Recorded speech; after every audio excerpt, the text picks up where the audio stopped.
Hi everyone, very good afternoon. Back to CGBMentors. So in this particular class, we are going to discuss the SEBI circulars for the month of, right? So for this particular class, we have picked up short and crisp circulars, which are really to the point, and you just have to understand the pointers which I am telling you, and you just have to remember those points. Let us see that. So, publishing investor charter for KYC registration agencies on their websites, right? That is the first circular that we are having. See, over here, it is very, very important that when you are an agency who's in public domain, right, dealing with you should tell the investors about their rights, right? That is something we call as investor charter, that they should know what to expect if they have any kind of grievances, where they can resolve it, right? All these things. And this is very important to take your business on the next step as well. So SEBI tells that what are the guidelines you have to follow. Let's see this. So investor grievance redressal process. So direct complaint to KRA, that is KYC registration agency.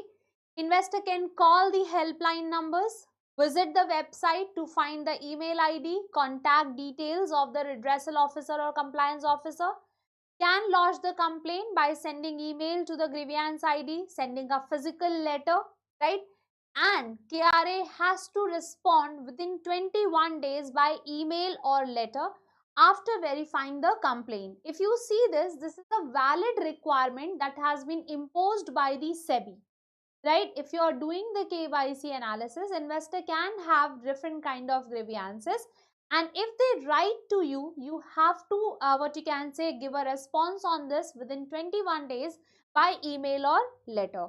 Escalation via SEBI scores portal. So if the issue is not resolved or the investor remains unsatisfied, they can escalate the matter to SEBI via the scores, that is SEBI complaint redressal system, right? So access to this platform also, and all this, this whole process has to be there on your investor charter, right, on your website, so that as an investor, as and when I am accessing this, I should be having knowledge about it, right? Dispute resolution via smart ODR portal. So if the grievance is still unresolved, investor can initiate the dispute resolution through smart online dispute resolution portal. This is the next step of escalation, and such kind of alternate dispute resolution systems has to be provided, because obviously the what you can say burden on our judiciary is increasing too much, right? And we don't want any longer burden. So if you want to reduce the burden, this is one way that you should provide the investors or any other person who has got the grievances an alternative dispute resolution mechanism. This is what this article says, or this circular says. Pretty short, pretty simple, right? Let's move forward to the next one.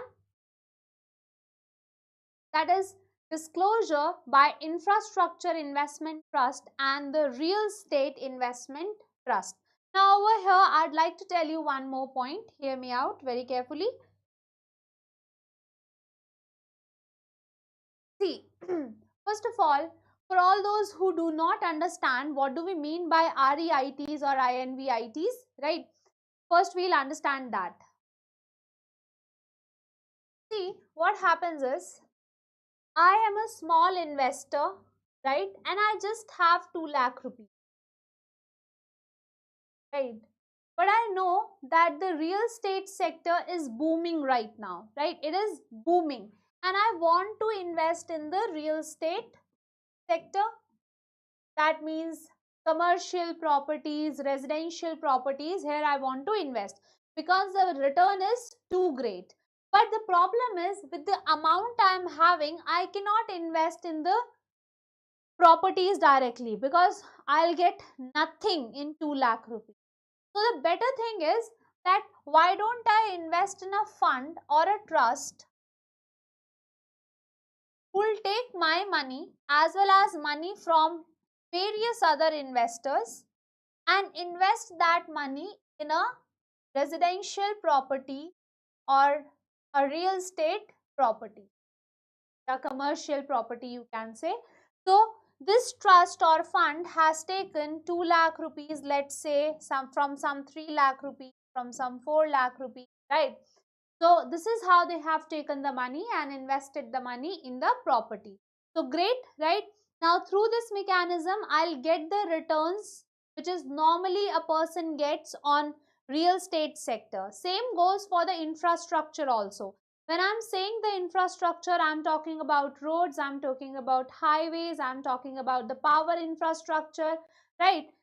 I am talking about, let's say, water supply infrastructure, right? All these kind of infrastructure which is essential for us, they all come in the infrastructure domain. So the same kind of structure is applicable to INVITs also, and this has been the major innovation where the customer or the investor is getting the return of as if he is investing directly in a real estate property or an infrastructure asset, even though the amount he has invested remains low. भले ही पैसे कम हैं लेकिन आप फिर भी इन segments में invest करके इनके रिटर्न्स का फायदा उठा सकते हैं, right? So now there has been a requirement on them, disclosure. What kind of disclosure? So unit holding pattern. When you have to disclose this, an INVIT must disclose the pattern 1 day before listing on stock exchange, quarterly within 21 days from the end of each quarter, and within 10 days of any capital restructuring that causes a change of more than 2% in outstanding units. Capital restructuring means, suppose earlier I have 1 lakh shares of 10 each, right? 1 lakh shares of 10 each. Now somehow I reduce it and I make it 50,000 shares of 20 each. This is called as restructuring. Yeah, this is called as restructuring. So if there is any change that causes more than 2% in total outstanding units, you have to give the disclosure. You have to disclose the unit holding pattern. Now what details you have to disclose? Number of units held, that means how many number of units are held by the investor. In companies we hold shares, in these trusts we hold units, right? One and the same thing. Percentage of total outstanding units, units which are mandatorily held, units which are pledged or kept as a collateral, right? So all these kind of disclosures as an infrastructure trust you have to make. Now what are the categories? Sponsors, project managers, if Indian, foreign, right? This category, total sponsor holding you need to tell, total public holding like mutual funds के पास में कितनी units हैं, government के पास में कितनी हैं, venture capital के पास में कितनी यूनिट्स हैं आपकी, insurance, provident fund, foreign venture capital investors, these investors are holding how many units in your trust. This is something you need to disclose, right? Next, total public holdings, and then this is how total outstanding units you need to tell. Now the review of credit rating. So if an INVIT is required to obtain a credit rating, it must be reviewed once every year. आपकी जो credit rating है एक बार साल में review की जानी चाहिए, and this should be completed within 30 days from the end of financial year. Remember that same requirement is applicable on the REITs also. ये रियल एस्टेट इन्वेस्टमेंट ट्रस्ट, उनके ऊपर भी सेम एप्लीकेबल है. Now next we have investor charter, registrars to an issue and share transfer agent, right? So over here, registrar to an issue and share transfer agents, RTAs are SEBI registered intermediaries that provide back office and administrative services to the companies or mutual funds who issue it. Like registrar to an issue, we want to see that how many people have applied, right? If there is any kind of share transfer which needs to be done, these agencies do that on behalf of companies. See, when the quantity of shares is too huge, Whenever a company is bringing a share issue, they appoint such kind of intermediaries to handle the process of issue as well as the process of share transferring, right? So key functions, so during a time of public issue, they process applications from investors, allocate the securities, refund processing is done through them, generating and dispatching allotment advices, share transfer and record maintenance, so they maintain the record of investor, handle them physical share transfer request, process consolidation of share certificate, duplicate share certificates are issued if required. So this is all their work. They handle the dividend payments also to the investor, coordinate with the depositories for dematerialization, etc., etc., right? Investors can contact them if they have not received their securities, dividends, or at all these things. They provide the support to mutual funds also. They maintain unit holders record, purchase, redemption, switch transaction. Can I say that all the record keeping related work is outsourced to these entities, right?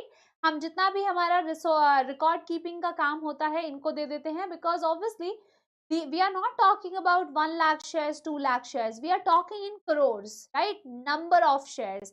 And when we are talking at such a level, this is very impossible for a tire manufacturing company or a biscuit manufacturing company to handle the process at this level. ठीक है, क्योंकि उनका काम है biscuits बनाना या tyre banana. They are not experts in handling these kind of financial data. So they have to outsource this, right? So this is what the work of your registrar as well as the share transfer agents. Now have a look. We have given an example also of the registrars, KFIN, Computer Age Management Services, etc. Now this is the timeline which we need to focus on, and this is important. Okay. Next is investor service requests. So let's see this timeline in days. Transmission requests are there, duplicate security certificate issue, demat, remat, transposition request, that is rearrangement of name.